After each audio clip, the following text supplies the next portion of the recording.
venez nous rejoindre. Merci beaucoup.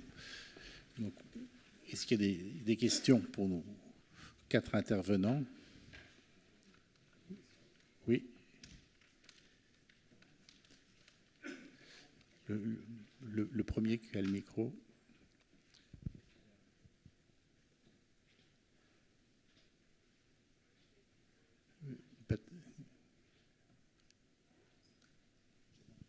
Allô? Oui. Bon, j'apprécie beaucoup ce que vous présentez. Là, c'est vraiment un travail d'investigation énorme. Ce qui m'inquiète, après avoir entendu l'exposé précédent, on voit l'importance de la famille et de la partenaire. C'est que vous n'ayez pas inclus dans votre groupe les sexologues. Parce qu'ils pourraient vous donner des réponses aux questions. Et ils pourraient vous aider dans les questions. Parce qu'en fait, les sociologues, ils sont un peu à côté. Les psychiatres, ils prennent les gens quand ils sont vraiment en bout. Et au milieu, il y a des intermédiaires qui travaillent avec la qualité de vie et la sexologie. Et donc, je pense que ça serait bien d'en inclure cette catégorie d'experts dans ce domaine. Merci, oui. On a une question au milieu.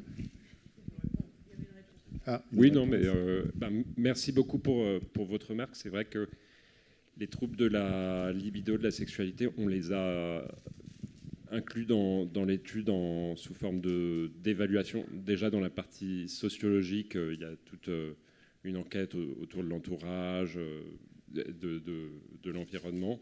Et après, dans l'étude quantitative avec le suivi par l'oncologue et par le psychiatre, on a bien évidemment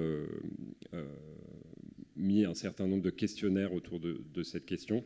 Mais c'est vrai que faire participer des spécialistes cliniciens sur ce sujet est une très bonne idée et on va la retenir pour la suite. Bon. En complément de cette étude, est-ce que vous avez pensé à comment utiliser le vécu des patients traités qui sont à la MACAP, qui ont pu suivre ces traitements, avoir certains épisodes ou pas? Alors, il y a un effet de biais avec l'effet mémoire, etc., qui ne donne pas la même solidité que ce que vous allez faire dans l'étude, c'est évident. Mais ça va être intéressant quand même de voir s'il n'y a pas des relations entre les différents facteurs que vous cherchez sur une cohorte assez importante, en faisant encore appel à ceux qui sont volontaires, bien sûr. Oui, c'est-à-dire faire du rétrospectif sur les patients, sur le vécu. Ça, c'est tout l'objet de la partie qualitative. C'est qu'il va y avoir des entretiens semi-directifs des patients enregistrés, où l'objectif, ça va être de s'intéresser au vécu de ces troubles psychiques secondaires au traitement. Ouais. Ouais.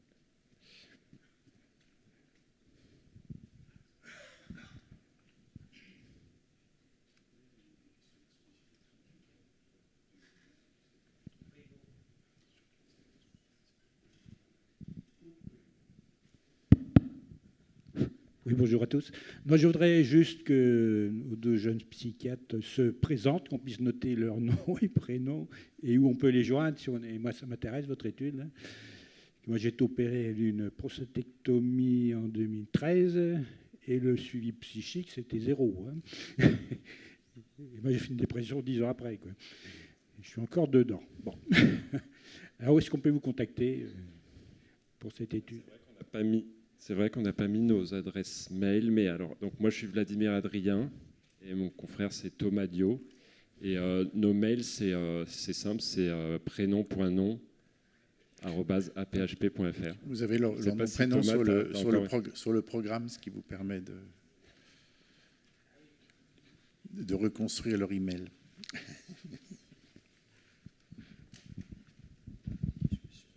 Oui.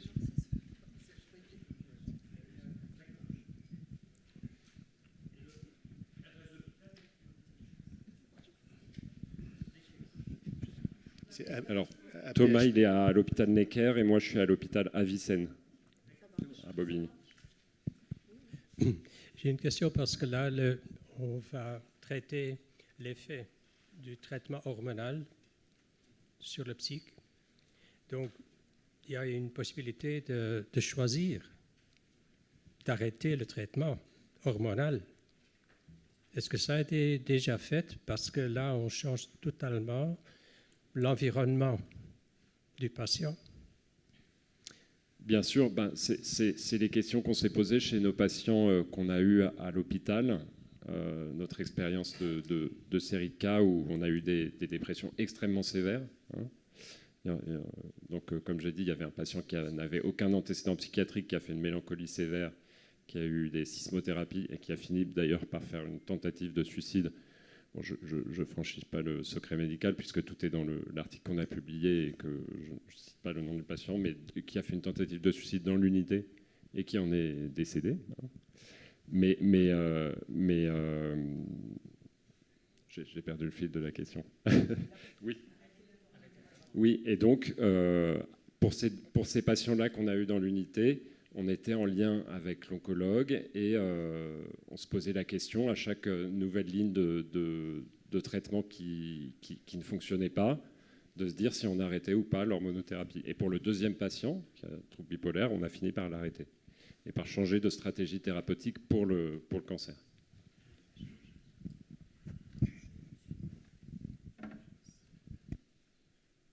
Si je peux ajouter, parce que ces traitements sont extrêmement durs. L'hormonothérapie, en plus un ARPI, c'est extrêmement dur.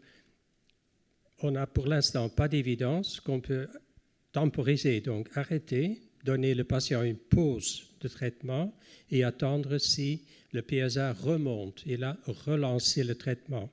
Ça, c'est le de-escalate, c'est un essai qui a commencé maintenant finalement au Danemark, parce que je crois que ça va aussi donner pour ces patients très sensibles à la dépression une possibilité de vivre mieux, donc d'améliorer leur qualité de vie.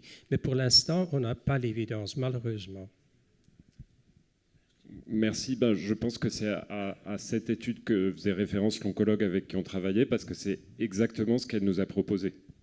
C'est-à-dire de surveiller les PSA et d'éventuellement refaire des doses en fonction de l'évolution. Le micro arrive. Ah, 2 pour le même prix. Merci. Donc moi j'ai une question par rapport à ce que vous évoquez et qui concerne aussi la mise en relation avec des alternatives de traitement, puisqu'on nous a présenté aussi, par exemple, des nouvelles perspectives par rapport à des traitements innovants comme la RIV. Et la RIV étant, finalement, pour faire simple, vu d'un patient qui n'a pas de bagage médical, en tout cas, qui limite extrêmement les effets secondaires comme la dépression. Donc, est-ce que des patients qui sont aujourd'hui traités pour la dépression parce qu'ils font parallèlement une chimiothérapie, hormonothérapie, radiothérapie, etc., et que ça les déglingue, est-ce que l'alternative que de leur proposer donc des traitements aujourd'hui qu'on nous présente quand même comme très très bénéfique aux patients, parce que ça lui guérit quand même son cancer, ça lui abolit ses métastases. Bon, est-ce que c'est pas aussi des vraies alternatives qui permettraient de ne pas tomber dans ces problèmes psychiatriques? Bon, là, vous nous avez parlé, un truc fatal, quoi. C'est quand même terrible. Alors là, je pense que nos collègues peuvent peut-être réagir, parce que du coup, nous, on n'est pas oncologue, on n'est pas spécialiste des thérapies Je crois innovantes. qu'il y a deux choses, en effet. Mais peut-être que, si c'est nouveau, peut-être qu'il faut aussi avoir le recul sur les effets indésirables de ce traitement. Mais s'il y a une alternative qui est aussi efficace, après, je pense qu'il y a des alternatives, mais il faut bien voir que vous présentez 2 cas qui sont des cas assez exceptionnels, quand même, de dépression très grave, qui sont rares, pour lesquels les patients avaient des antécédents. Donc la première question se pose, c'est comment un patient qui a des antécédents psychiatriques de dépression, est-ce qu'aujourd'hui on a des critères de contre-indication au traitement hormonal? Et puis il y a la dépression, je dirais, plus commune, qui est associée à la privation androgénique, mais aussi à l'andropause, aussi à certains autres traitements de hypertrophie bénigne, en fait, qui donnent, dont on sait que ça augmente la dépression. Et potentiellement risque de suicide, bien que le suicide reste en effet rare par rapport au risque de la maladie. Mais il y a ces critères de prédiction et de contre-indication au départ. Et est-ce que vous avez dit qu'il n'y avait pas de questionnaire vraiment de dépistage, bon, à part la connaissance de l'historique du patient?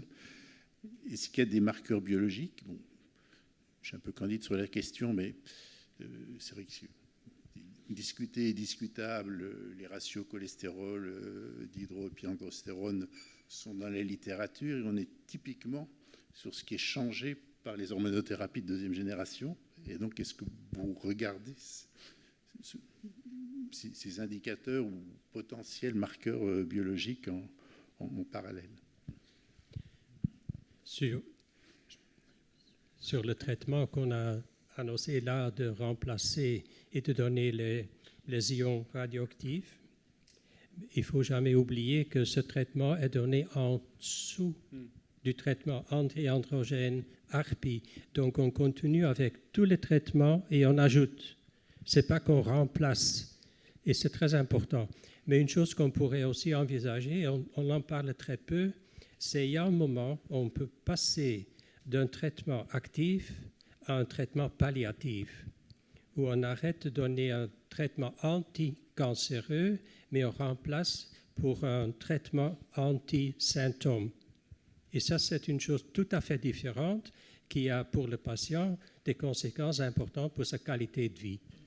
Parce que là, on est avec des patients qui sont très avancés et qui savent que leur temps qui reste est limité. Et pour l'heure, très souvent, c'est la qualité de vie qui est plus importante que la quantité de vie.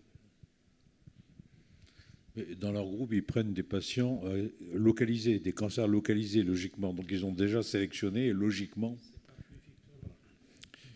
Et après, en dehors des formes graves qui sont à part, est-ce qu'il y a une place pour certains antidépresseurs plus que d'autres? Indépendamment de ça, certains antidépresseurs ont montré des actions anticancéreuses, mais en tout cas expérimentalement. Mais est-ce que vous avez une recommandation sur ça ou pas? Est-ce qu'il y a des gens qui sont plus spécialisés en effet sur ce choix thérapeutique? Thomas, Alors, ouais, donc je réagis à deux choses. D'abord, les marqueurs biologiques de la dépression hormonale. Donc ça faisait partie d'un pré-projet de notre étude. On a dû l'enlever pour des questions de budget, de difficulté à mettre ça en place, mais selon les résultats qu'on aura avec cette étude sur un profil particulier de dépression clinique qu'on aura, ça pourra nous donner des arguments et un rationnel pour aller chercher ce qui se passe biologiquement chez ces patients.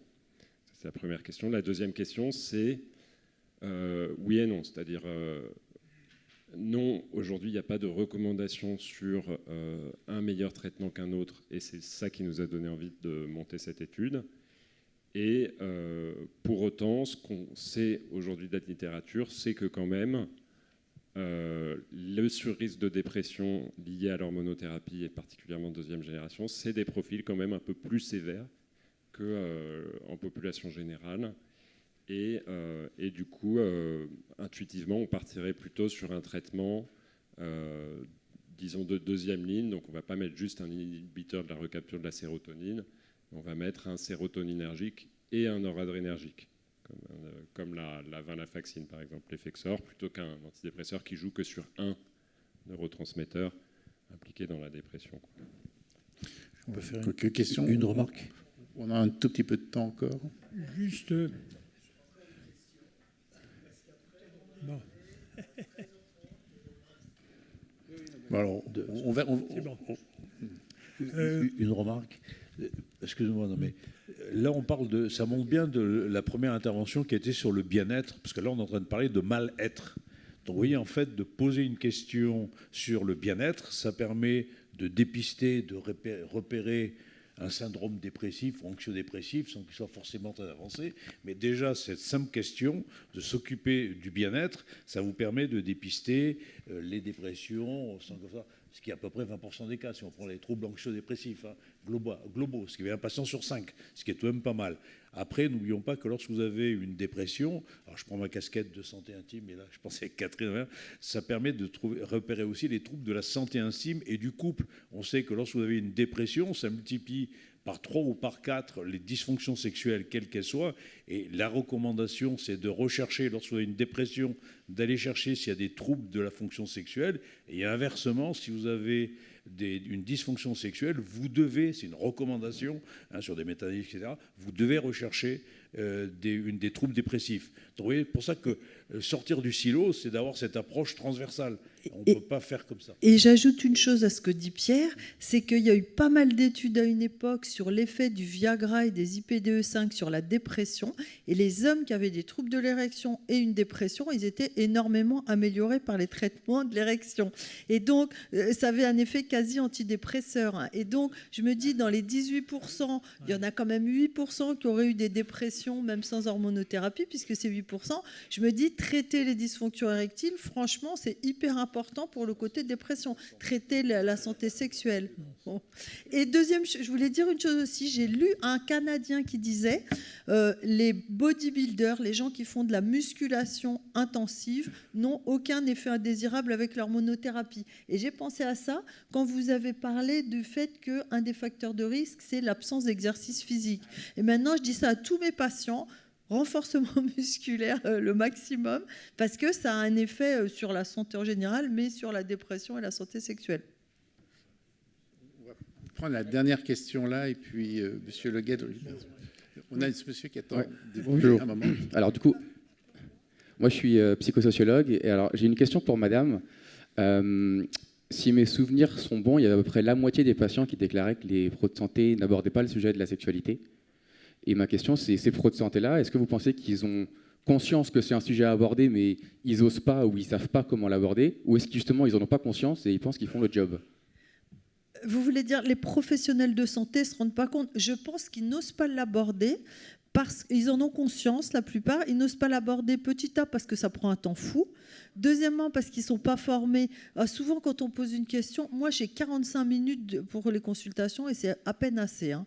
Donc la deuxième chose, c'est parce qu'ils ont peur de ne pas avoir de réponse.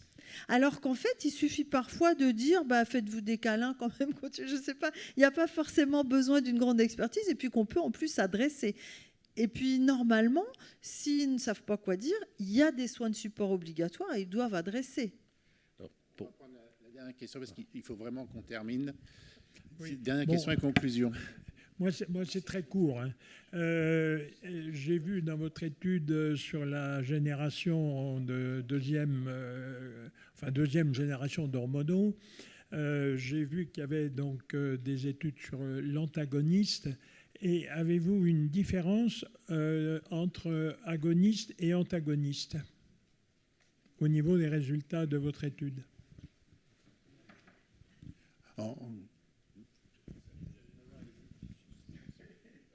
Dans la revue qu'on a fait, il n'y avait pas tellement de différence. Hein. Si c'était la même génération de traitement, ça ne changeait rien. Très bien, mais on va clore cette matinée parce qu'il est temps d'aller se restaurer et surtout que le restaurant ne ferme pas.